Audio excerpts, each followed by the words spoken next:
하나님의 나라에 대해서 말씀을 전합니다. 지난주에 이어서 오늘 누가복음 15장의 뒷부분을 가지고 말씀을 함께 전하면서 하나님 나라의 속성에 대해서 우리가 좀 더 깊이 묵상하고 깨달았으면 좋겠습니다. 세상은 다수와 소수 이렇게 나누어지죠. 그래서 우리를 이제 마이너리티라 그렇게 미국 사회에서 부릅니다. 소수니까.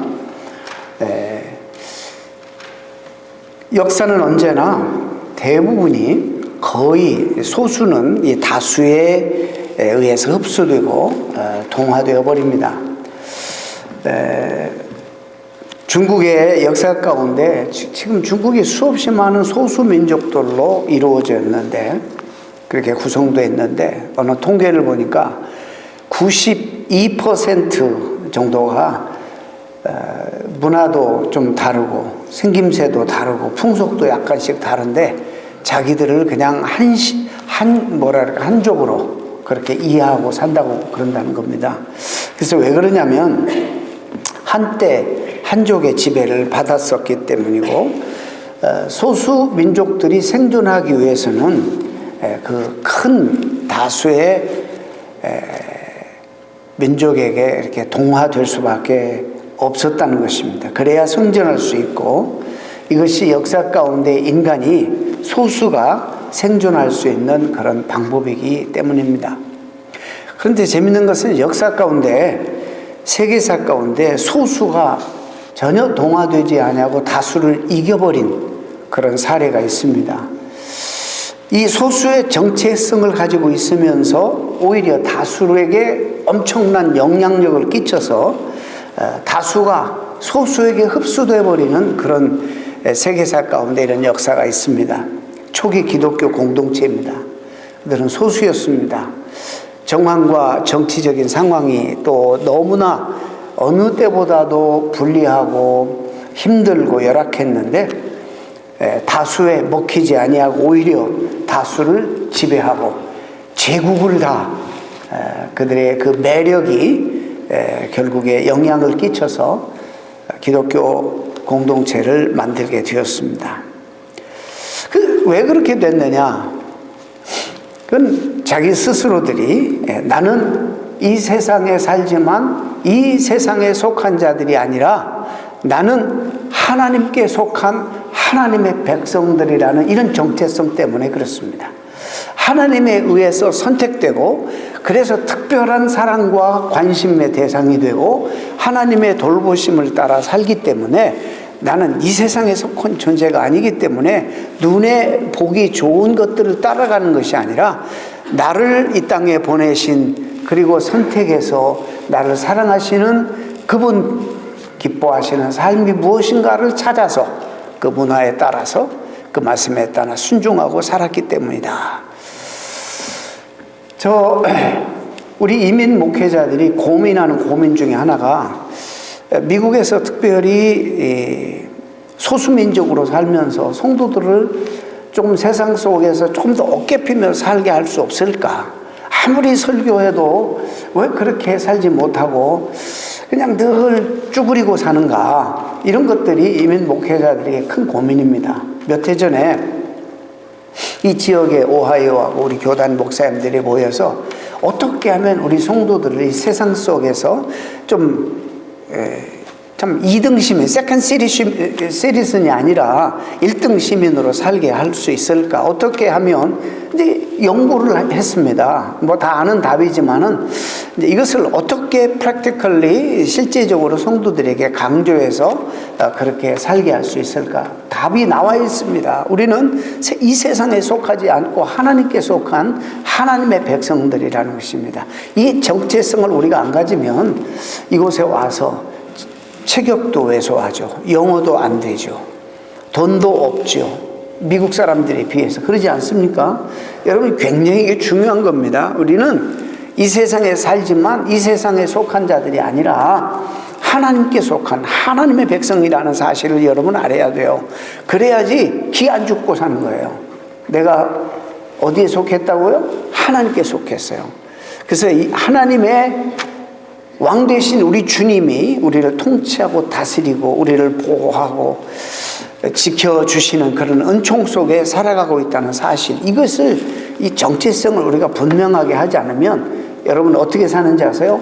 늘 눈에 보기에 좋은 거, 부러운 것들 따라다니고 사는 거예요. 한도 끝도 없습니다. 그래서 이런 것들이, 이런 삶이 여러분을 피곤하게 만드는 것입니다. 지치게 만들고, 여러분들이 하고 싶은 거 다 설령 이룬다 할지라도 무의미하고 허탈하고 허무한 인생을 살게 되는 것입니다. 오늘 그래서 이 하나님 나라 비유, 지난 산상수훈을 통해서 1년 넘도록 하나님 나라 백성의 삶의 특성에 대해서 말씀을 드렸고, 이제 저지난주부터 비유를 통해서 가보지도 않고 현실적으로 우리가 살아보지도 않았던 그 하나님 나라가 도대체 어떤 거냐. 우리는 늘 죽은 이후에 가는 하나님의 나라, 장소 개념으로만 생각하는데 너무나 그것은 부족한 부분이에요. 하나님 나라는 이 땅에서 우리가 오늘 예수 그리스도를 우리의 왕으로 우리가 모시고 그분의 통치와 다스림을 받고 살아갈 때 그 나라는 여기에서 사라지는 것이고, 여기서부터 우리가 그 나라를 누리고 또 우리는 그 나라를 확장해야 되는 책임이 또 우리에게 있는 것입니다. 그래서 너무 중요한 것입니다. 우리 흔히 이 비유를 탕자의 비유라 그렇게 말하고, 지난 시간에도 말씀드렸지만 지난 시간에는 둘째 아들을 중심으로, 오늘은 첫째 아들을 중심으로 말씀을 드리는데, 말씀드렸지만 팀 켈러라는 이 시대의 유명한 설교자가 이 부분에 대해서 책을 썼어요. 근데 제목을 뭐라고 썼냐면 탕부 하나님 그랬었어요. Practical God, Practical Son이라고 하지 않냐고 Practical God이라고 그랬어요. 너무나 성경을 보는 그런 통찰력이 있는 분입니다. 근데 여러분, 이 Practical이라는 단어, 여기서 말하는 탕부라는 단어가 어떤 뜻이 있냐면 무모할 정도로 씀씀이가 해픈, 남김없이 다 써버리는, 계산하지도 않고 주어버리는 이런 단어입니다. 하나님은 그의 자녀에게 바로 이런 하나님이라는 거예요. 우리도 약간은 알아요. 자녀를 낳아서 길러보신 분들은 부모가 자식에게 무슨 계산이 있습니까?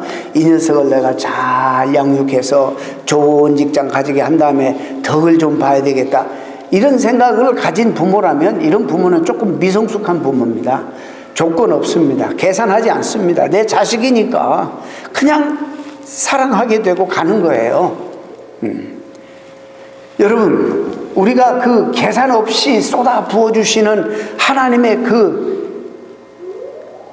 놀라운 그 사랑 때문에 저와 여러분이 오늘 이 자리에 와 있는 거예요. 우리가 행한 대로 하나님 앞에 받자면 어느 누구도 이 자리에 설 자가 없습니다. 따지지 않고 묻지도 않고 그냥 계산 없이 우리에게 일방적으로 부어주시는 하나님의 사랑 때문에 오늘 우리가 구원받고 하나님의 자녀되어 이 자리에 와 있는 줄 믿습니다.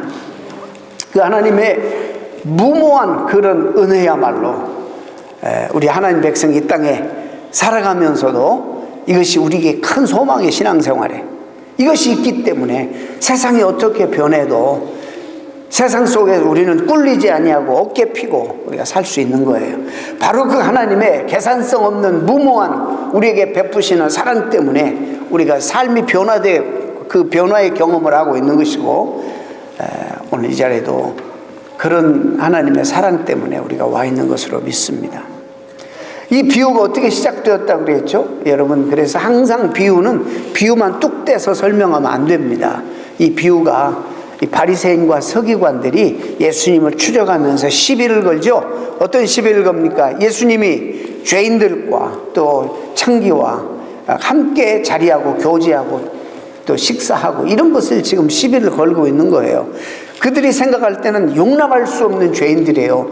하나님의 아들이라면서요, 하나님이 보낸 선생님이라면서요, 하나님의 말씀을, 율법을 가지고 가르치는 선생님이 어찌하여 이렇게 우리가 용납할 수 없는, 종교적으로 윤리적으로 용납할 수 없는 이런 자들과 함께 자리를 하실 수 있습니까? 이건 용납될 수도 없고 이건 이해될 수도 없습니다. 여러분, 주님이 그들을 위해서 이제 비유를 세 가지를 드시는데 단수라고 말씀드렸죠. 이 세 가지 다른 독특한 비유들이지만은 이 한 가지 주제를 가지고 하나님의 나라가 이런 것이다. 하나님의 나라가 이런 속성을 가지고 있다라고 지금 말씀하시는 거예요. 그 다음에 집중적으로 그 아버지에 대해서, 지금 아버지 사랑에 대해서 말씀하는 겁니다. 이 비유를 들을 때 첫째, 둘째 아들의 비유를 들었을 때 이들은 막 복잡했을 거예요. 그러면 이런 자식을 살려두자니 이건 말도 안 되고, 아버지가 살아계시는 동안에 재산을 그걸 나눠달라고 하는 것도 이건 뭐 배은망덕한 거고, 동네 나가서 장로들에게 얘기하면 돌에 맞아서 정말 쳐 죽일 만한 그런 죄인인데, 이걸 가지고 와서 이방 땅에 가서 이방인의 종이 되고 탕진하고 가장 혐오스러운 돼지를 키우고 그 돼지의 친구가 되고 주업 열매를 먹어? 이거는 선민으로서의 용납할 수 없는, 받아들일 수 없는 이런 엄청난 그런 스토리가 지금 전개되는 거예요. 이거 뭐 모멸감 때문에 아마 이들은 견디지 못할 거예요. 그런데 돌이켜와 오는데 말씀드렸죠. 그가 스스로 돌이켜도 그 말이 그냥 되는 것이 아니에요. 하나님이 그에게 먼저 은혜를 주셨어요. 불쌍히 여기셨어요. 그래서 하나님의 은혜로 자기의 삶의 현실을 거울 들여다보시 자기 모습을 보게 된 거예요. 그래서 이제 아버지를 그리워하고. 자, 보세요. 겟은 계속 반복되는 단어가 잃어버렸다가 찾았다, 잃어버렸다가 찾았다. 이 말은 무슨 의미를 가지고 있냐면, 한때 우리는 다 하나님께 속했었다. 그러나 사탄과 죄로 말미암아 우리가 잃어버린 바 되었다. 우리가 원래 하나님의 자녀, 원래 하나님께 속했다. 그런데 잃어버렸다. 우리 스스로 죄를 사랑해 세상을 사랑해서. 그 회복도 하나님이 하시는 겁니다. 아버지 하나님이 하시는 거예요. 저는 가끔 그런 내용을 말씀드립니다마는 잡을 것이 바탕장. 지구에는 보이지 않는 중력이 작용합니다. 이 끌어다니는 힘. 저는 신앙생활 하면서 목회를 하면서 하나님의 이 사랑은요, 이 하나님의 우주적인 이 사랑은 죄인들을 끌어들이는 힘이 있으세요. 여러분, 우리가 이것을 꽉 내 물리적인 힘으로 붙들고 있으니까 이게 안 떨어지는 것이, 내가 좋아하는 것들을 놔버리면 이렇게 끌려가게 돼 있어요. 우리가 원래 속했던 그곳으로. 하나님의 그 사랑은 끄는 힘이 있어요. 조금만 여러분들이 하던 일들을 멈추고 정말 조금만 좀 진지하게 생각해보고, 여러분이 뭔가를 지금 붙잡고 거기에 꽂혀 있는 거예요. 거기에 모든 것이 있는 것처럼. 아닙니다. 쏟고 있는 겁니다. 인간도 사탄에 속아서 그런 삶을 사는 거 아닙니까? 자, 그래서 돌아옵니다. 그러면 이들이 듣고 있다가 바리새인이나 서기관들은 오케이, 그냥 모멸감, 견딜 수 없는 그런 모멸감이 있지만 커뮤니티에 들어오면 이제 누구에게든지 걸리면 이 아들은 돌에 맞아 죽어도 뭐 누구 하나 시비 걸 사람이 없을 정도. 율법의 규정에 따르면 신명기 말씀, 지난주에 말씀드린 것처럼 이거는 돌에 맞아 죽는 죄예요. 돌에 맞아 죽든지 아니면 아버지에게 호된 징계와 꾸지람을 듣고 아예 문전박대를 받게 되는 그런 모습을 이들이 기대했습니다. 근데 주님의 스토리는 예상 바뀝니다. 반전을 주님이 시도합니다. 즉각적인 무조건 용서는 없다라고 철저하게 믿고 있던 이 바리새인과 서기관들에게 이 스토리는 충격 그 자체였어요. 절망과 울분이 정말 흘러넘치는 이런 비유가 바로 이 비유였습니다. 1세기 이스라엘 그 문화, 그 사회 속에 우리가 가서 본다면 도저히 이해할 수 없는 그런 캐릭터. 왜 주님은 이런 캐릭터, 이런 아버지를 여기다 소개할까?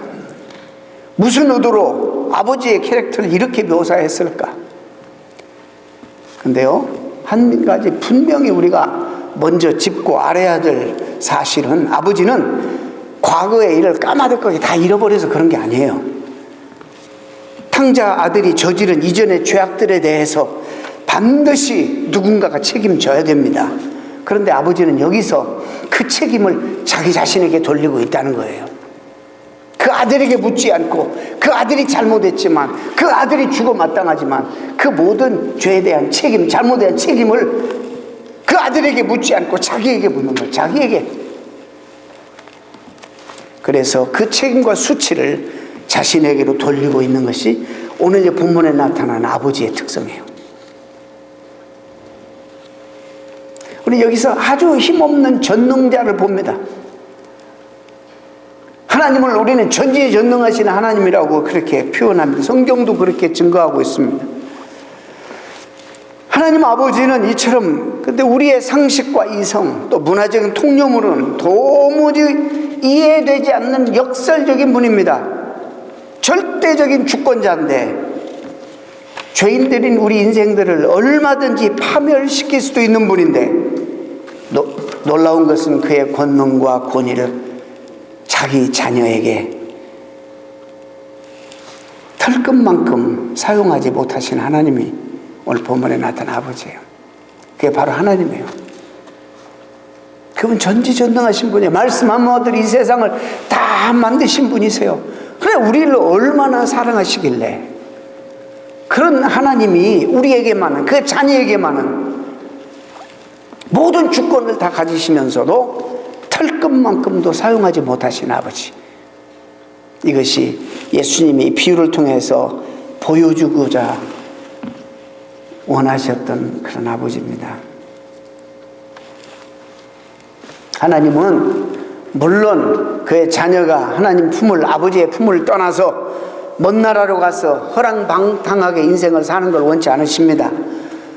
그렇다고 해서 또 자신의 절대적인 권능을 사용해서 강제로 못 나가게 붙잡는 분도 아니십니다. 하나님은 또한 결코 죄를 짓지 못하도록 원천 봉쇄하시는 분도 아니십니다. 하나님은 그만큼 우리를 존중하시고 우리에게 맡기시고 스스로 책임지는 아들이 되기를 원하시는 거예요. 그런데도 결국에 또 책임을 못 져 우리는 끝까지. 그럴 때 우리를 사랑해서 구원하셔야 되는 하나님은 그 수치와 그 모욕과 책임을 또 자기 자신에게 돌리세요. 창세기에 보면 짐승을 각을 딱 나누죠. 각을 나누어서 계약을 세우시는데, 주님이 이제 짐승을 두 쪽으로 나누고 그 불로 지나시는 거예요. 그 계약의 의미가 뭐냐면, 우리가 서로 맺은 언약과 계약을 깨면 죽음으로 이것을 보상해야 된다는 거예요. 죽음으로. 근데 언제나 깨는 쪽은 우리예요. 근데 언제나 그 계약을 지키시기 위해서 죽으시는 분은 주님이세요. 이게 이해될 수 없는, 이 세상의 논리로 이건 이해가 될 수도 없고 설명이 될 수 없는 하나님의 엄청난 사랑이에요. 무모한 사랑이에요. 무모한 사랑.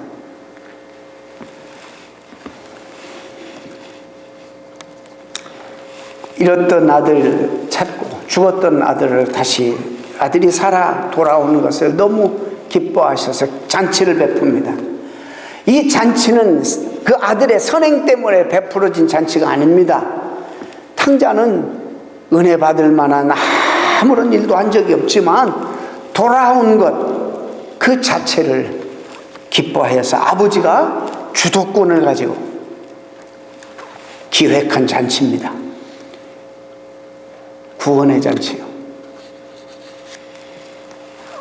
잔치가 한창 무르익어갈 때, 기쁨이 들떠 있을 때 흥겨운 잔치상에 찬물을 끼얹는 인물 하나가 등장합니다. 오늘 본문이 나와요. 큰아들이에요.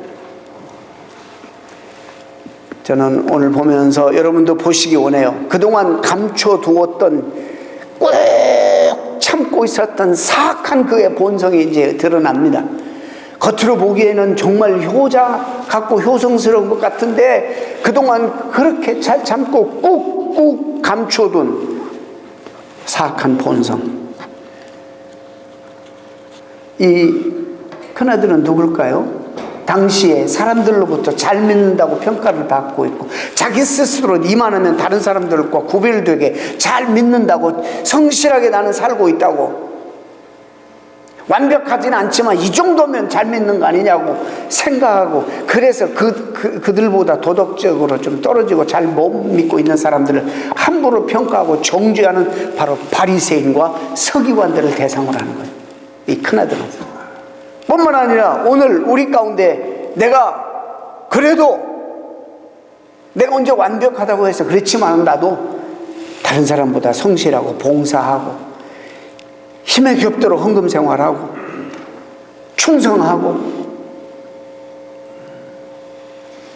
잘 믿는다라고 생각하는 오늘날 우리들을 지금 대변하고 있는 거예요, 이 큰아들은.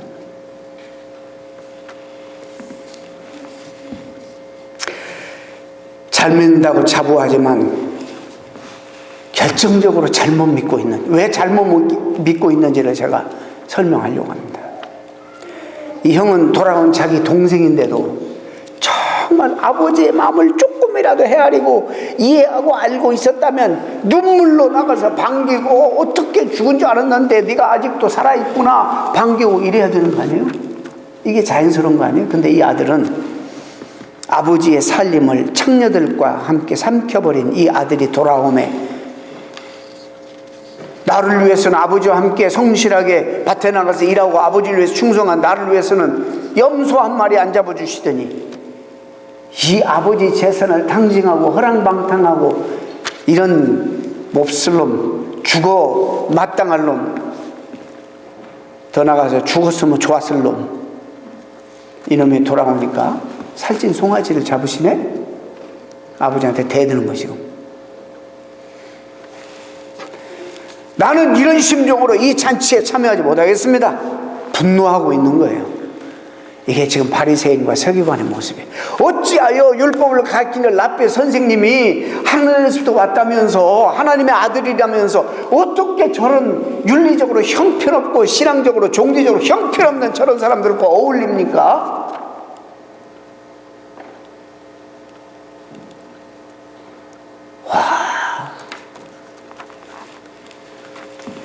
세상적 관점으로 보기에 큰아들은 둘째 아들과 달라 보이죠. 둘째가 자기 목을 다 가지고 나가서 허랑방탕하게 사는 동안 첫째는 보기에 아버지 밭에 나가 열심히 일합니다. 아버지를 모시고 살지요. 아버지를 지키고 살고 있는 듯 보입니다. 근데 돌아오는 길에 보니까 잔치가 열려서 자기도 모르게 확인해 보니까 그 못된 놈 동생 아버지 재산을 가지고 나가서 탕진하고 죽은 줄만 아는데 돌아왔어. 그렇다고 그 아들 때문에 기뻐서 아버지가 잔치를 연다는 거예요? 견딜 수 없는 거예요.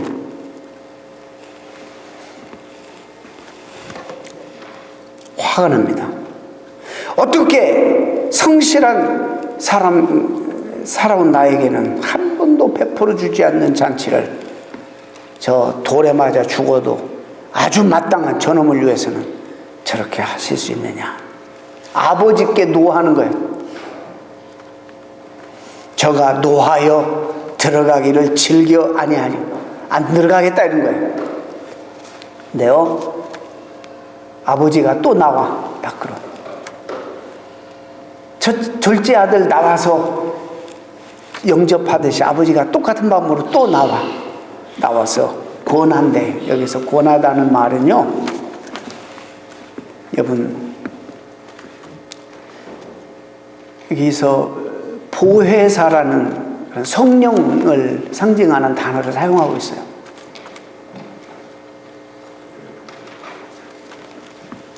파라클레토스와 뿌리와 같은 단어를 사용해요. 위로하다, 보혜사. 즉 다시 말해서 저는 조금 비약인지는 모르지만 예수님께서 갑자기 이 단어를 사용하심으로 아버지가 큰 아들을 잔치자리로 초청하는 장면을 성령의 초청과 위로와 연결시키고 있다, 의도적으로 이렇게 보는 것입니다. 자기 동생이라고 부르지도 않아요. 이 형은 또 과장하고 확대합니다. 죄를 더 확대해요. 사실 성경 어디에도 해도 이 아들이 돈을 가지고 가서 창기하고 놀아놨다는 말이 없어요. 근데 이 아들이 그걸 일러 바쳐 지가 보지도 않았는데 말을 보태가지고 어떻게 그 돈을 낭비했는지 우리 몰라 잘. 우리가 그 큰아들이 고발해가지고 우리 그렇게 알고 있지, 사실 그 돈을 어떻게 낭비했는지 우리 몰라. 성경이 말하지 않아요. 그런데 이 아들이 비약해가지고 그렇게 썼을 것이다 해서 막 폭로하는 거예요. 죄를 더 까발리는 거예요.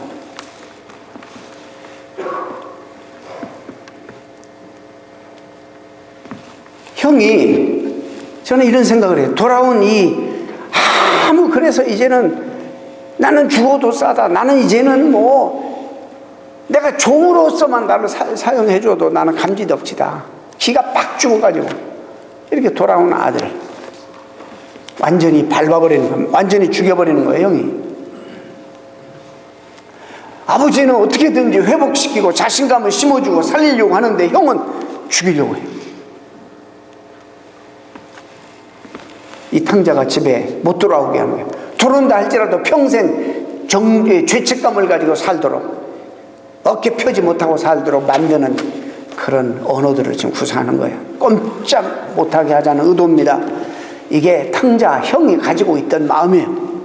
이걸 어떻게 그동안 감추고 있었는지 모르겠어요. 근데 사실 다 그래요, 죄인들은.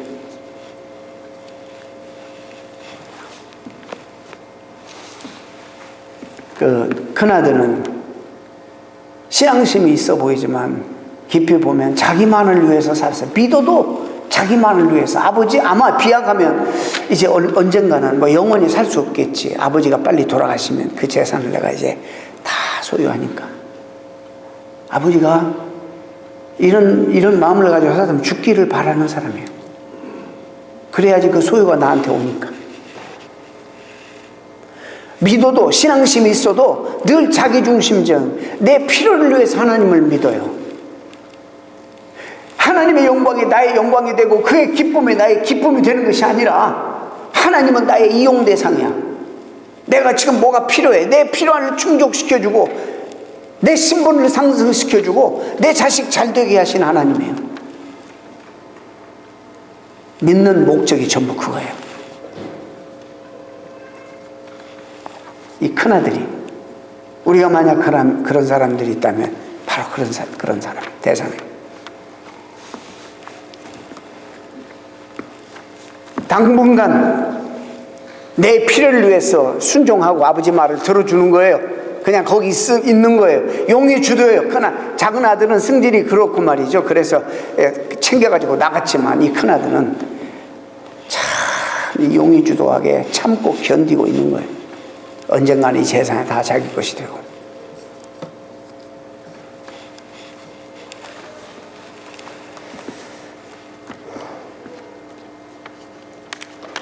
여기서 29절에 섬겨라는 단어가 또 저를 주목하게, 섬겨라는 단어는 여기 둘로스라는 종이라는 거예요. 이 큰아들은 아들이면서 아들보다는 종으로 섬겼어요. 이게 무슨 얘기냐면 성경에 이런 말씀이 있습니다. 아버지 곁에서 아버지로서 열심히 아버지 말을 듣고 순종하는 것 같이 보였지만 거기에는 아들로서의 영광과 특권보다는 대가를 바라는 종의 입장에서 함께 살고 있었어요.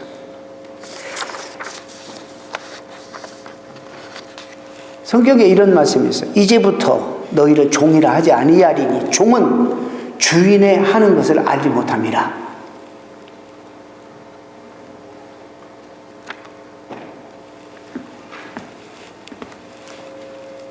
아들로서 정말 애정을 가지고, 그래서 아버지의 마음을 알고 아버지의 뜻에 순종하는 것이 아니라 아버지가 가진 어떤 것을 얻어내기 위한 그런 포장된 헌신이었어요.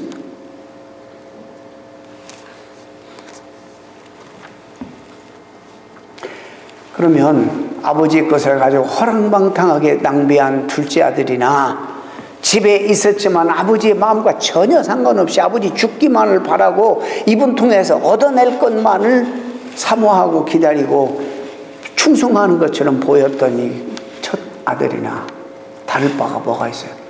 다 탕자예요. 이런 아들을 둔 아버지의 마음이 어떻겠어요? 그래서 팀 켈러는 탕부 하나님이라고 책을 썼어요. Prodigal God. 여기 주제는 아들들이 아니라 하나님이에요. 아버지예요.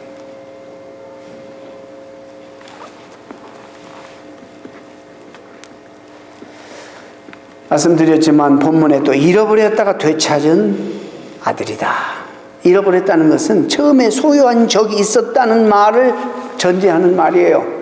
그렇습니다. 우리는 하나님께 속한 자들이었습니다. 그러나 사탄에 속아서 죄의 유혹에 끌려서 하나님을 떠나 죄악 속에 살고 있던 우리를 하나님은 다시 회복시키기 위하여 다시 아들로 품기 위하여 그 아들을 이 땅에 보내시고 예수 그리스도 우리의 죄를 그를 십자가에 달아서 우리의 죄값을 다 치르게 하시고 속량하시고 난 다음에 우리의 모든 죄악을 해결해 주시고 다시 하나님의 영광스러운 자녀로 우리를 회복시키셨어요.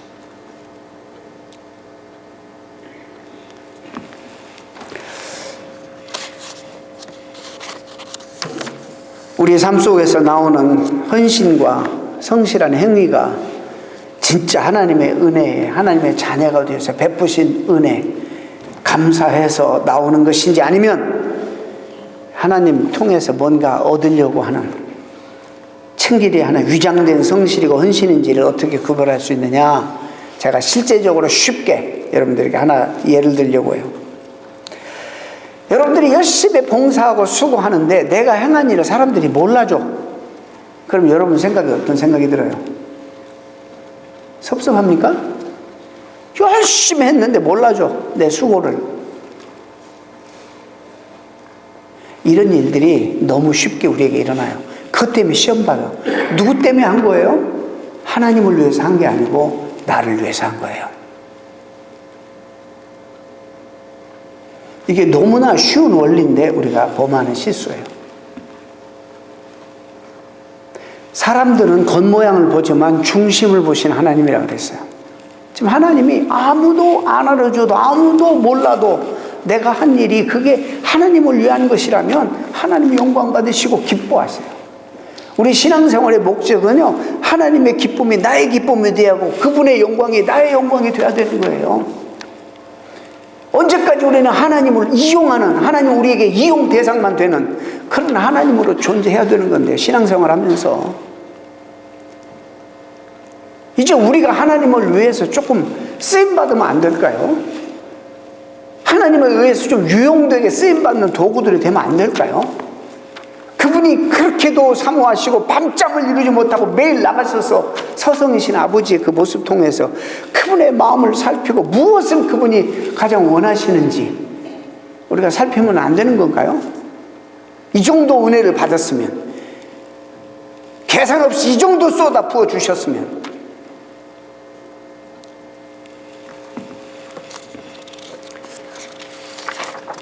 하나님이 뭘 원하시는 것 수없이 이야기했기 때문에 여러분 아실 거예요. 오늘 그 이야기를 하면 또 이건 뭐 엄청난 큰 주제니까 잃어버린 영혼을 구하는 거예요. 잃어버린 아들을 구하는 거예요. 네가 정말 내 아들이라면 내가 이렇게 밤잠을 못 이루고 뒤적이면서 그냥 해가 뜨면 바로 나가고 밤 늦게까지 밖에서 서성이고 이런 애타고 정말 불붙는 죽을 것 같은, 심장이 터질 것 같은 내 마음을 네가 조금이라도 안다면 너 이러고 있는 거 아니야? 나가서 찾든지 잃어버린 것들을 찾아야 되는 거 아니에요? 아버지의 마음을 안다면.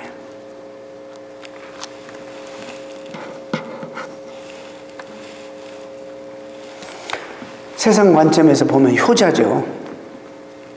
그러나 인간이 만들어 놓은 도덕과 윤리는, 그래서 이 두 아들을 극렬하게 대조시켜 평가드릴지는 몰라도 우리 하나님 우리 중심을 보시는 거예요. 중심. 둘 다 죄인이고 죽은 죄인이고 둘 다 구원의 대상이 되는 것입니다. 근데 이런 것을 우리가 아는데 누가 내가 조금 더 남들보다 성실하다고, 내가 좀 더 남들보다 더 충성한다고 누구를 가리켜 죄인이라 하고 창기라 부르고 세리라고 얕볼 수 있느냐는 거예요. 하나님의 은혜를 입지 못하면 우리 모두는 다 죽은 자예요. 우리의 성숙이나 또 우리 안에서 정말 나오는 모든 선한 행위도 전부 하나님의 은혜의 산물 아닙니까? 우리가 스스로 어떻게 해요? 따라서 우리는 그 누구도 다른 누구를 정죄하거나 판단할 수 없습니다. 또 자기를 자랑할 수 없는 것입니다. 이런 말이 있어요. 자식 하나가 속썩이면 우리 세상 아버지는 그게 마음에 있는 말인지 아닌지 모르지만 다른 자식들 많으니 없는 자식으로 여기겠다고 협박하는 아버지들이 있죠. 내가 뭐 너밖에 없냐? 다른 자식이 많은데? 이 세상 아버지도 말은 그렇게 하지만 그게 잘 안 되죠. 그런데요, 하나님의 사랑은 이 세상에 수없이 많은 자식들이 있어도 잃어버린 한 자식이 있는 한 그 자식을 위해 잊지 못하고 죽도록 가슴앓이 하시는 것이 아버지의 사랑이에요. 99마리를 방치하는 게 아니에요. 99마리를 안전하게 잘 두고 그 잃어버린 양을 찾을 때까지 찾아서 결국 찾아서 안고 오시는 그 목자의 모습이 아버지의 모습이에요. 드라크마 잃어버렸는데 쓸고 횃불을 밝혀서 찾을 때까지 찾아내는 것이 아버지의 마음이에요. 탕자도 마찬가지예요.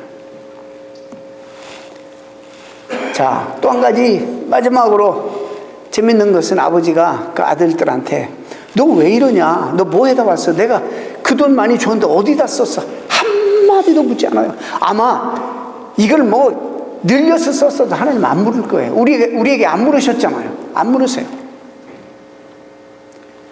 더럽고 추하고 시궁창에 빠져있는 우리도 너 왜 그랬어? 묻질 않으세요.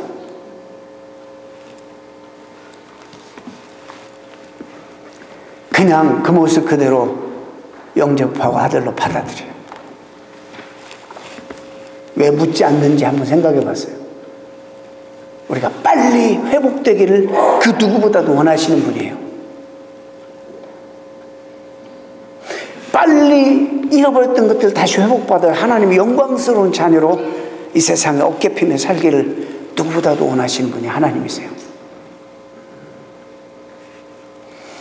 잘못한 거 두고 지적하고 길을 죽이고 그러는 분이 아니라 동이 서에서 먼 것처럼 한 번만 잘못했다고 하면 막 등 뒤로 죄를 옮기시고 잊어버리시는 분이에요. 하나님은 얼마든지 그러실 수 있는 분이에요. 그래서 저는 이 책 제목이 참 적절했다. Practical God. 계산하지 아니하고 무모하게 그 아들을 위해서 무조건 베푸시는 하나님. 그 천상의 하나님을 설명하기 위해서 이 예를 드는데 인간의 언어의 한계입니다.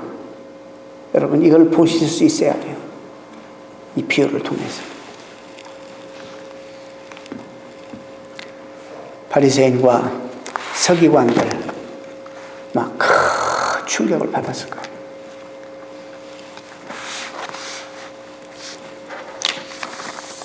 여러분도 이제 하나님 나라를 이제 묵상해 가면서 이 말씀을 깊이 더 하나님에 대해서 더 깊은 묵상이 여러분들이 있어지기를 바랍니다. 여러분 개인과 관계해서 나 같은 죄인을 살려주신 우리 주님, 그러면 이제 하나님 백성으로 살면서 아버지 마음을 헤아려서 우리 어떻게 남은 생애를 살 것인가까지 묵상이 깊어져서 여러분들의 삶이 좀 더 큰 변화가 있기를 간절히 소망하고 축원합니다. 기도하겠습니다. 하나님,